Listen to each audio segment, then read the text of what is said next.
Hi guys, walking and talking. ఒక చిన్న doubt చాలామంది అడుగుతున్నారు. ఇన్ఫాక్ట్ లైట్ ఉంది కాబట్టి ఇక్కడ రికార్డ్ చేస్తున్నా. కొల్లూరు గురించి, కొల్లూరులో ఇన్వెస్ట్ చేయొచ్చా? నిజంగా మీరు కనుక ఐటీ ప్రొఫెషనల్ అయితే, if you work around that area of financial district or Kokapet surroundings and you looking for an apartment బడ్జెట్లో అయితే Kollur can be great area అండి. కొల్లూరు అంటే కొల్లూరు సరౌండింగ్స్, పెలిమల, పాతి, గన్పూర్, కతనూర్. ఎందుకంటే అక్కడ మీకు apartments 4,500 rupees per square feet నుంచి 6,000 రూపీస్ పర్ స్క్వేర్ ఫీట్లో వన్ టైం పేమెంట్ ఆప్షన్ కానీ స్టాగర్డ్ పేమెంట్ ఆప్షన్లో ఆ ప్రైస్ రేంజ్లో దొరికిపోతున్నాయి. And I understand it's not fully developed yet. Next 3 to 4 years according to మీ అది చాలా బాగా డెవలప్ అయ్యే ఏరియా అండి అది. అండ్ ప్లాట్స్ కూడా if you want to build a independent house ఇప్పుడే కొని పెట్టుకోవచ్చు. అక్కడ 40,000 rupees, 35,000 rupees, 45,000 rupees per square యార్డ్లో మీకు ఇంకా ప్లాట్స్ కూడా దొరుకుతున్నాయి.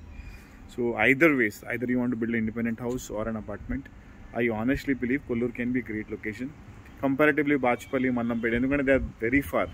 Bachpalli is better if you work in high-tech city, but Kollur is according to me much better if you work in financial district. But still, price పరంగా చూసుకుంటే, price growth పరంగా చూసుకుంటే Kollur will be a definitely a great place. Outdoor కి దగ్గర ఉంది, IT కి దగ్గర ఉంది. So in all aspects I believe it's a good location. You can definitely invest there. And if you're looking for a first house, you can consider Kollur for sure.